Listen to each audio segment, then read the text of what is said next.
Bonjour Marlon.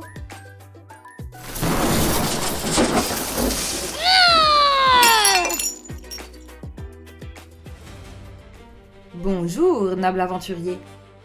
Te sens-tu prêt à rencontrer un homme qui a tout perdu et qui a tout repris? Un homme trahi, emprisonné, oublié, mais qui n'a jamais renoncé. Oui? Oui.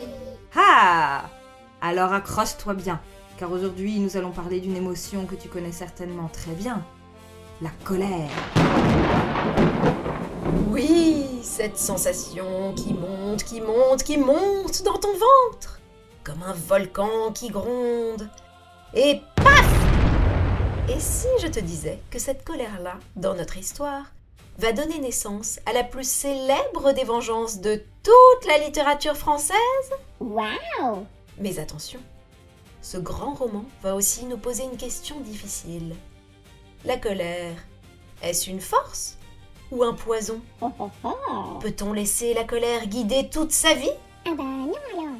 Et toi, as-tu déjà été tellement en colère que tu aurais voulu tout casser? Oui. Eh bien, notre héros d'aujourd'hui, lui, a attendu 14 ans avant d'agir. 14 ans! Tu imagines? Oh là là là là là là. Son nom? Edmond Dantès. Et son histoire, c'est celle du comte de Monte Cristo, signé Alexandre Dumas. Un chef-d'œuvre absolu de la littérature française. Suis-nous. On y va! Avant de plonger dans l'histoire, faisons un peu mieux connaissance avec son auteur, Alexandre Dumas. Alexandre Dumas naît en 1802 près de Paris. Son père est un général de Napoléon, un homme d'une force et d'un courage légendaires. Et toi, as-tu quelqu'un d'héroïque dans ta famille? Très jeune, Alexandre dévore les livres, les récits d'aventure, les histoires de chevaliers et de batailles. Toi aussi, tu aimes les histoires de chevaliers? Il voyage à Paris, s'impose comme auteur de théâtre, puis de romans. Sa plume est aussi rapide que son imagination est vaste. Et vaste, c'est peu dire. Il écrit des romans à toute allure, parfois aidé par d'autres écrivains qu'il coordonne comme un chef d'orchestre, tellement il a d'idées. On dit qu'il aurait écrit plus de 300 œuvres. Wow. 300! Incroyable. Toi, si tu devais écrire un roman, ce serait sur quoi? Un trésor? Un monstre? Une île mystérieuse? Bonne idée! Alexandre Dumas aurait adoré ça. Son plus grand succès? Le Comte de Monte Cristo. Un roman fleuve, un roman monstre, un roman qui fait battre le cœur depuis 180 ans. Sais-tu ce qu'est un roman fleuve? Non. C'est un roman tellement long, tellement riche qu'il coule comme un fleuve, sans jamais s'arrêter. Wow. Le Comte de Monte Cristo, c'est plus de 1200 pages dans sa version originale. De quoi lire pendant tout un hiver. Et peut-être une partie du printemps aussi. Mais ne t'inquiète pas. Aujourd'hui, nous allons t'en raconter l'essentiel. Et tu verras, tu ne t'ennuieras pas une seule seconde. Trop chouette. Alexandre Dumas est aussi un homme qui aime la vie, les fêtes, les voyages, les bons repas. Il dépense sa fortune aussi vite qu'il la gagne. On dit qu'il a même fait construire un château extravagant, le château de Monte Cristo, pour y recevoir ses amis. Évidemment, il finit ruiné, mais toujours le sourire aux lèvres. Un vrai personnage de roman lui-même. Voilà pourquoi ces héros sont si vivants, si flamboyants. Il les connaît bien. Il est un peu comme eux, finalement. Alors, prends ta boussole, ton courage, et peut-être une petite collation, car la vengeance, ça prend du temps. On y va?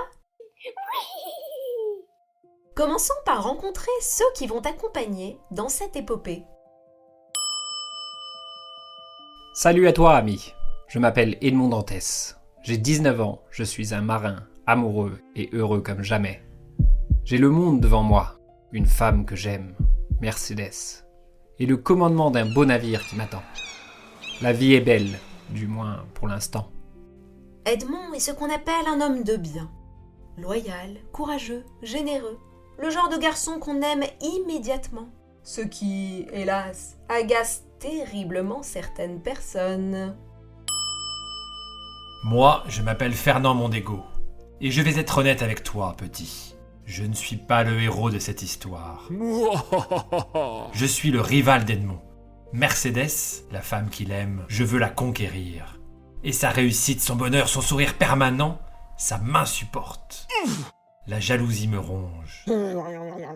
Et la jalousie, ça donne des idées très très mauvaises. Ah, voici maintenant Mercedes, la bien-aimée d'Edmond. Bonjour, cher aventurier. Je m'appelle Mercedes. J'aime Edmond de tout mon cœur. Il est parti en mer, il revient. Nous allons nous marier. Ma vie est merveilleuse. Enfin, je crois. Car parfois, le bonheur est plus fragile qu'il n'y paraît.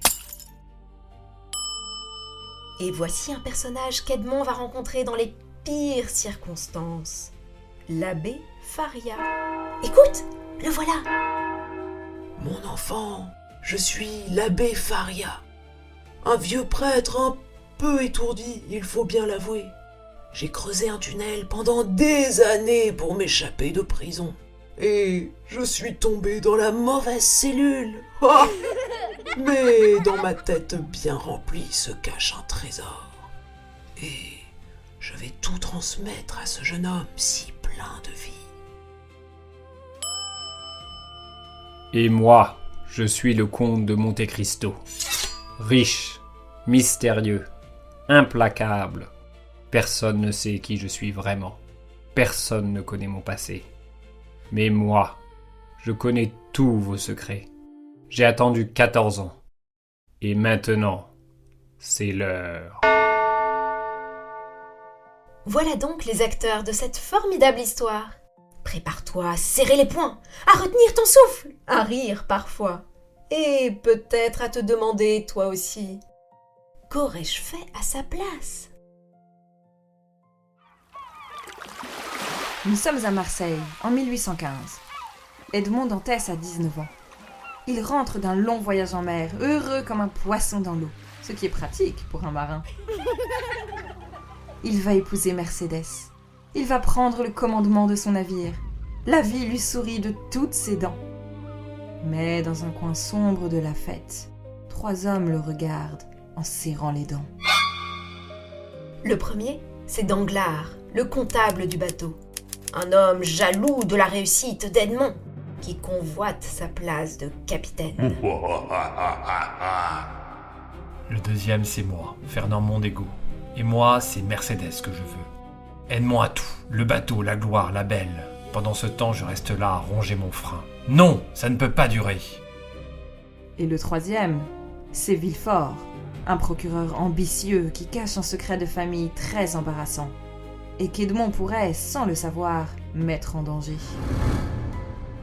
Ces 3-là vont unir leur petite lâcheté pour écrire une lettre mensongère. Une lettre qui accuse Edmond d'être un traître, un comploteur contre le roi. Une lettre signée de personne. Car les lâches n'ont pas de nom. On vient m'arrêter le jour même de mon mariage, devant Mercedes, devant tous mes amis. Je ne comprends pas. Je ne sais pas pourquoi. Je crie que je suis innocent. Personne ne m'écoute. Et on m'emmène. Edmond est jeté dans le château d'If, une prison terrible, plantée sur un rocher au milieu de la mer, balayée par le vent et les vagues. Une prison dont, dit-on, on ne sort jamais. Et là, dans ce cachot froid et humide, le temps s'arrête. Les jours ressemblent aux nuits, les semaines ressemblent aux mois, et les mois aux années. 1 an, 2 ans, 5 ans. La colère monte. Je frappe les murs jusqu'à m'en meurtrir les mains. Pourquoi ? Qui a fait ça ? Je crie dans le vide, et peu à peu, quelque chose de terrible s'installe. Le désespoir. Je commence à oublier la couleur du ciel. Mais un jour, Edmond entend un bruit étrange. Dans le mur de sa cellule. Un grattement, un creusement. quelqu'un approche. Aïe! Oh! Ce n'est pas le couloir de sortie, ça!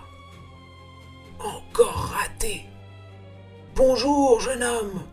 Je m'appelle l'abbé Faria. Je creuse pour m'échapper depuis 12 ans. Mais il semblerait que j'ai légèrement dévié de ma trajectoire. Vous creusez depuis 12 ans? Oui, l'architecture de ce château est plus complexe que prévu. Mais ne t'inquiète pas, j'ai un plan B. Et dans ce plan B, tu as peut-être un rôle à jouer, mon enfant. Et voilà que naît l'amitié la plus improbable du roman. Un jeune marin en colère et un vieux prêtre un peu perdu, mais terriblement savant. L'abbé Faria devient le maître d'Edmond. Pendant des années, il lui enseigne tout. Les langues, l'histoire, les sciences, les mathématiques, la philosophie. En prison, Edmond Dantès entre comme un jeune marin.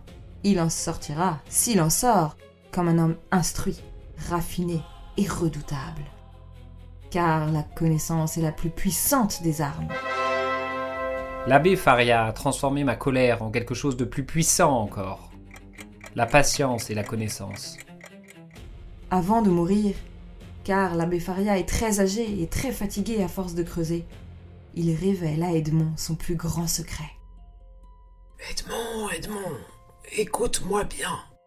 Sur l'île de Monte Cristo, au large de la Toscane, est caché un trésor fabuleux. Des pièces d'or, des diamants, des rubis, une fortune colossale. Je te la donne, mon fils. Car tu es le seul ami que cette prison m'ait offert. Et c'est bien la plus belle des richesses. Il meurt dans mes bras. Et dans ce moment de douleur, je prends une décision. Je vais m'échapper. Et je vais me souvenir de tout. Edmond a alors une idée aussi brillante que terrifiante. Quand les gardiens viennent chercher le corps de l'abbé Faria pour le jeter à la mer, Edmond prend sa place dans le linceul. Il se glisse dans le sac, se laisse porter par les gardiens. L'eau est glacée. Je déchire la toile. Je nage. Je nage encore. Et pour la première fois depuis 14 ans, je vois le ciel. Le vrai ciel. Les étoiles. Et je ris. Je ris comme un fou. Edmond est recueilli par des contrebandiers. Puis il trouve l'île de Monte Cristo. Et le trésor existe vraiment. Une fortune immense, cachée dans des grottes secrètes. Edmond Dantès, le jeune marin sans le sou, devient du jour au lendemain l'un des hommes les plus riches d'Europe. Je ne suis plus Edmond Dantès. Ce jeune homme naïf est mort dans le château d'If. Désormais, je suis le comte de Monte Cristo. Et j'ai un plan, une mémoire et tout le temps du monde. Nous voici quelques années plus tard, à Paris. La ville lumière s'emballe. Un mystérieux comte étranger fait son entrée dans la haute société. Il est riche à en faire pâlir les banquiers. Il est cultivé à en faire rougir les professeurs. Il est mystérieux à en faire perdre la tête aux dames. Et personne, absolument personne ne sait qui il est vraiment. Moi, Fernand Mondego, je suis entre-temps devenu le comte de Morcerf. Général conseiller du roi, ce qui s'appelle pair de France, homme respecté. J'ai épousé Mercédès, oui, après la disparition d'Edmond. J'ai réussi mon plan machiavélique. J'ai un fils, Albert, une belle maison, une belle vie. Et ce comte de Monte Cristo, je ne sais pas pourquoi, mais quelque chose dans ses yeux me met mal à l'aise. Et pour cause, car le comte a retrouvé, un par un, tous ceux qui l'ont trahi. Et il a préparé pour chacun une vengeance sur mesure. Froide, précise, implacable. Danglars, devenu banquier puissant, le comte infiltre ses finances, ruine ses affaires, vide ses coffres jusqu'au dernier centime. Danglars, l'homme qui aimait tant l'argent, se retrouve à mendier. Oh là là. Villefort, devenu procureur général respecté. le comte fait éclater au grand jour un secret honteux qu'il cache depuis des années. Sa carrière, sa famille, sa réputation, tout s'effondre. Et Fernand, lui, le traître qui a volé sa femme et sa vie. Pour lui, le comte a réservé la vengeance la plus terrible de toutes. Car Fernand n'a pas seulement trahi Edmond à Marseille. Ah bon? Non, ce n'était que le début. Oh là là là là. Pendant toutes ces années, Fernand a continué à mentir, à tricher, à grimper les échelons en marchant sur les autres. Voici le terrible secret de Fernand, comte de Morcerf. Dans sa jeunesse, devenu militaire, il est parti combattre en Grèce, au service d'un grand seigneur qui s'appelait Ali Pacha. Et là-bas, Fernand a commis l'impardonnable. Il a trahi son maître. Il l'a vendu à ses ennemis pour une bourse pleine d'or. Ali Pacha a été tué. Sa femme et sa petite fille, Haïdé, souviens-toi bien de ce nom, Haïdé, ont été vendus comme esclaves. Mais quelle horreur! Tu te rends compte? Une trahison, puis 2, puis 3. Fernand a bâti toute sa fortune, tout son titre de comte de Morcerf sur du sang et du mensonge. Oh là là là là là là. Et personne à Paris ne le sait. Personne, sauf, tu l'auras deviné, le comte de Monte Cristo. Un beau matin, à la chambre des pairs, c'est-à-dire devant les hommes les plus importants de France, un journal publie un article terrible. Il accuse le comte de Morcerf d'avoir trahi Ali Pacha. Stupeur, murmure. Les pairs de France réclament des explications. Calomnie, pure calomnie, je suis un homme d'honneur. J'exige qu'on me confronte à mon accusateur, ici devant vous tous. Ah, imprudent Fernand, car son accusateur n'attendait que ça. La porte s'ouvre, et entre alors une jeune femme voilée de noir. Elle s'avance lentement jusqu'au centre de la salle.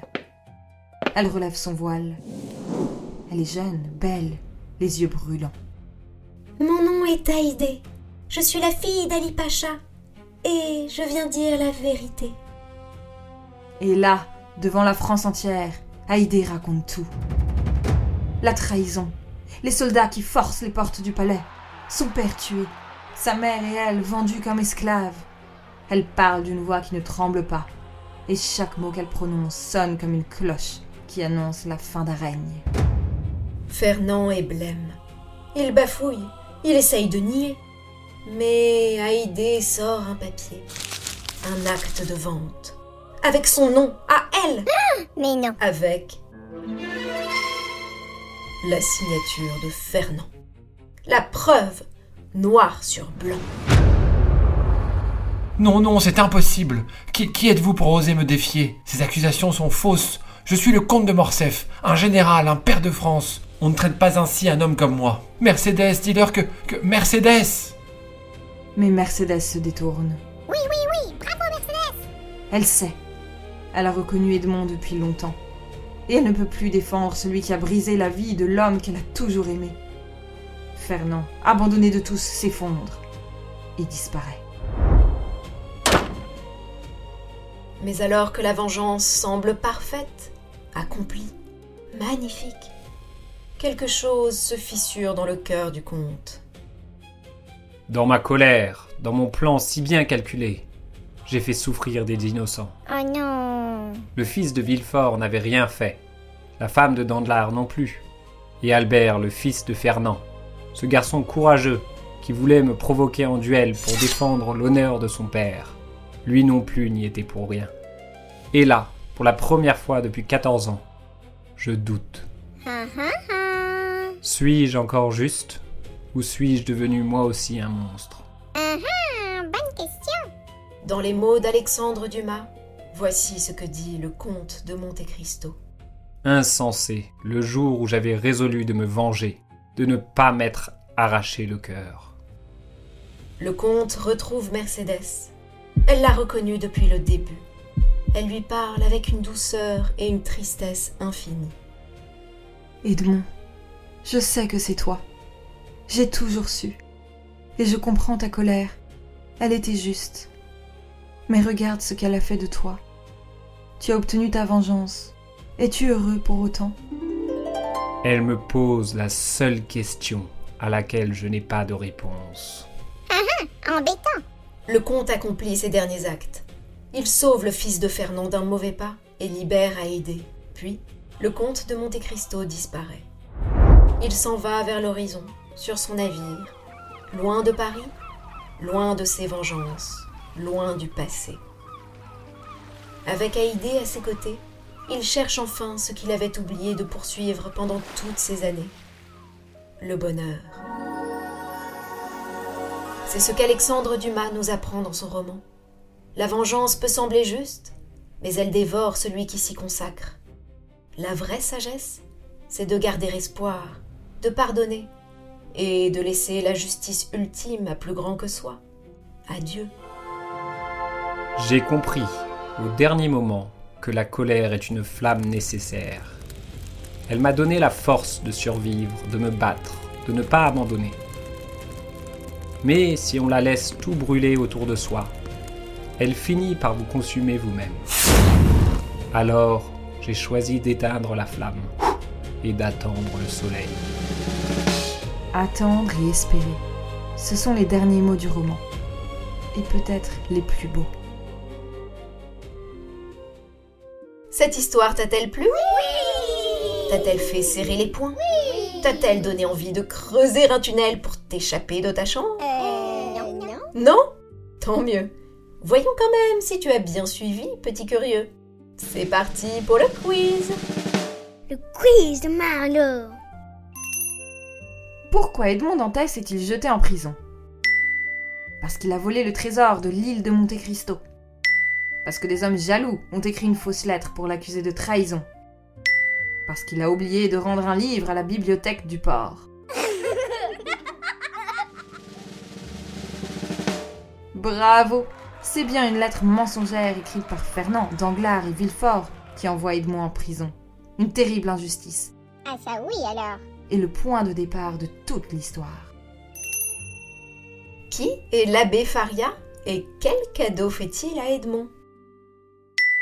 C'est le directeur de la prison qui lui offre un bon repas. C'est un marin qui lui fait des coucous par la fenêtre. C'est un vieux prêtre savant, compagnon de cellule, qui lui révèle l'emplacement d'un trésor fabuleux. Exactement. L'abbé Faria est le compagnon de prison d'Edmond, un peu étourdi avec ses tunnels, mais d'une immense générosité. Comment Edmond s'échappe-t-il du château d'If ? Il prend la place du corps de l'abbé Faria dans son linceul et est jeté à la mer. Il creuse un tunnel sous l'eau pendant 14 ans et tombe sur Nemo. Il se déguise en Superman et sort en volant. Bravo, c'est l'une des scènes les plus célèbres du roman. Edmond se glisse dans le linceul de l'abbé Faria. Les gardiens le jettent à la mer et il nage vers la liberté. Terrifiant et génial à la fois. Quelle leçon le comte tire-t-il au bout de sa vengeance ? Que la jalousie permet d'accomplir des actes merveilleux ? Qu'il faut toujours se venger le plus vite possible, sans attendre. Bim ! Que la colère peut donner de la force, mais qu'elle détruit aussi si on la laisse tout gouverner. Bravo ! Dumas nous enseigne que la colère peut être une énergie, un moteur puissant. Mais si on lui laisse toute la place, elle finit par faire souffrir des innocents Ah ça non alors. et par emprisonner celui qui la porte, plus sûrement que le château d'If. Alors, petit lecteur, la prochaine fois que tu es en colère, souviens-toi d'Edmond Dantès. Ta colère a le droit d'exister, mais toi seul décides de ce que tu en fais. Tu peux en faire une flamme qui réchauffe, ou un incendie qui dévaste tout. Et si jamais tu croises un vieux prêtre qui creuse des tunnels dans les murs de ta maison, ne t'inquiète pas, c'est probablement l'abbé Faria. Offre-lui une tasse de thé et écoute-le bien. Il a sûrement un trésor à te confier. Attends et espère, et reviens vite pour le prochain grand roman.